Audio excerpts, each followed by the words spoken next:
중학교 3학년 2학기가 되어서 고등학교 원서를 쓰는 날이 점점 다가오자 저의 압박감은 더욱 심해졌습니다. 중학교 3년 내내 열심히 해오던 공부도 마지막 기말고사 전에 놓아버리면서 저의 자존감은 계속해서 바닥을 향해 떨어졌습니다. 무슨 일을 해도 결국에 나는 안 될 거야 라거나 내가 뭘 할 수 있겠어 라는 생각으로 끝을 내버리고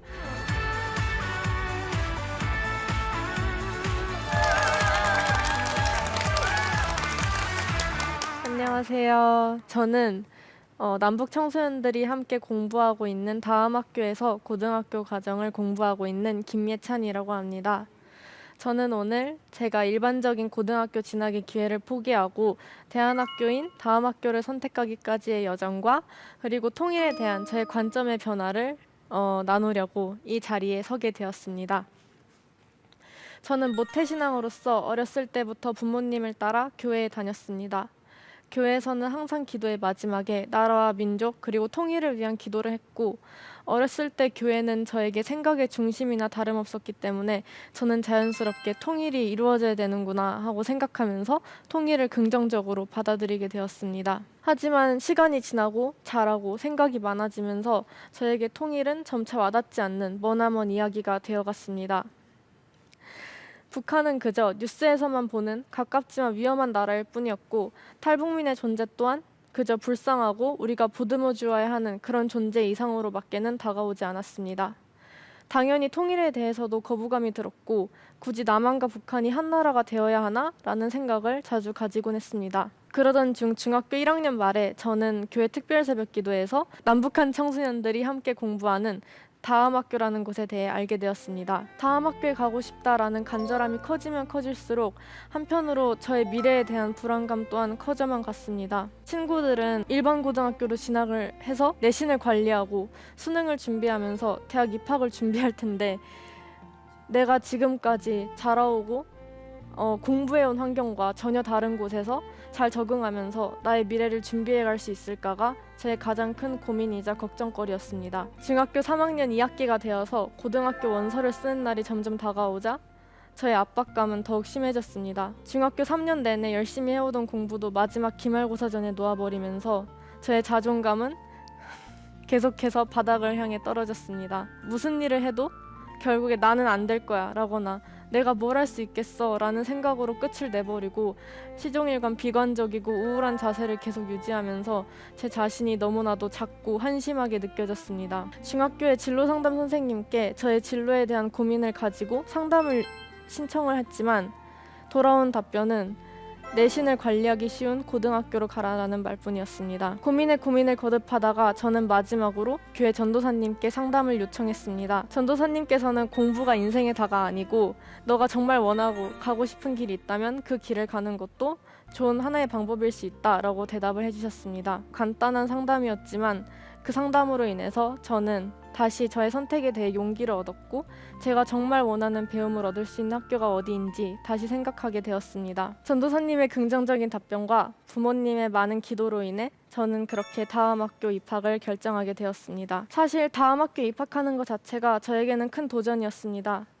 다음 학교는 일반 학교와 달리 북한 이탈 주민 출신 학생들과 제3국 출생 북한 이탈 학생들의 숫자가 남한 학생들의 숫자보다 많았고 이런 학교에서 저는 몇 가지의 귀중한 배움을 얻었습니다. 먼저 저는 살면서 처음으로 소수가 되어보는 경험을 했습니다. 항상 한국인으로서 그리고 일반 학교의 학생으로서 다수의 어떤 집단에 속해 소속감을 느끼고 있었고 우리와 배경이 다른 북한 출신의 학생들이나 다문화 가정 학생들을 우리의 문화와 공동체에 융화시켜야 한다라는 생각을 했습니다. 하지만 다음 학기에 온 이후로 저는 한 사람 한 사람의 이야기가 합쳐져서 다양성이 함께 어우러져야 더욱 바람직한 공동체 안에서 함께 성장할 수 있겠구나 하는 생각의 변화를 가지게 되었습니다. 한 사람 한 사람의 이야기가 합쳐져서 자연스러운 통합을 이루어내는 것 자체가 중요하다고 생각하게 된 저는 지금도 이런 새로운 통일에 대해 여전히 배워가고 있습니다. 또 하나 제가 다음 학기 오면서 알게 된 것은 제가 생각하는 사고의 틀이 제가 생각하는 것보다 훨씬 굳어 있었다는 것입니다. 저는 제가 북한 출신 사람들에 대해 일종의 이미지나 편견을 가지고 있구나 하는 생각이 들었습니다. 저는 북한 사람들은 직설적이고 집단적이면서 때로는 공격적으로 행동해라거나 이런 차림새를 하고 있고 이런 생김새를 하고 있어와 같은 사회적인 선입견들을 저도 모르게 받아들이고 있었고 그리고 저 스스로 가지고 있었습니다. 이런 저의 편견이 깨어지는 것을 너무나도 많이 경험했습니다. 그리고 한편으로는 제 또래의 남한 친구들을 비롯한 많은 사람들이 이런 각자의 선입견을 가지고 북한 사람들과 통일을 바라본다는 것 또한 알게 되었습니다. 또 다음 학교 오면서 통일에 대한 저의 관점이 달라졌습니다. 다음 학교에는 많은 곳에서 온 다양한 나이의 사람들이 함께 있었고 이런 사람들이 함께 어우러지는 작은 통일 속에서 저는 앞으로 우리 세대가 만들어가야 할 통일에 대해 다시 생각해보게 되었습니다. 통일은 무의미하고 필요하지 않은 일이라고 생각했습니다. 통일은 그저 나라와 나라 사이의 먼 일일 뿐이었고 만약 통일이 필요하다면 이는 북한의 지하자원이 필요하다, 인구가 더 많아져서 경제 성장률을 더욱 늘릴 수 있다 등의 경제적인 이유일 뿐이었습니다. 하지만 다음 학교에서 북한 배경의 언니 오빠들과 함께 공부하고 일상생활을 같이 지내다 보니 통일은 나라와 나라 사이의 문제 혹은 국가 간의 통합만을 의미하는 게 아니라 바로 옆 사람 사이에 존중과 화합을 의미한다는 것을 알게 되었습니다. 점차 범위를 넓혀가면서 학교, 사회, 그리고 나아가서는 나라와 나라 사이의 통일까지도 긍정적인 영향을 줄 수 있을 것이라고 저는 생각합니다. 특히 통일한국의 비전을 가지고 있는 언니나 오빠들을 보면서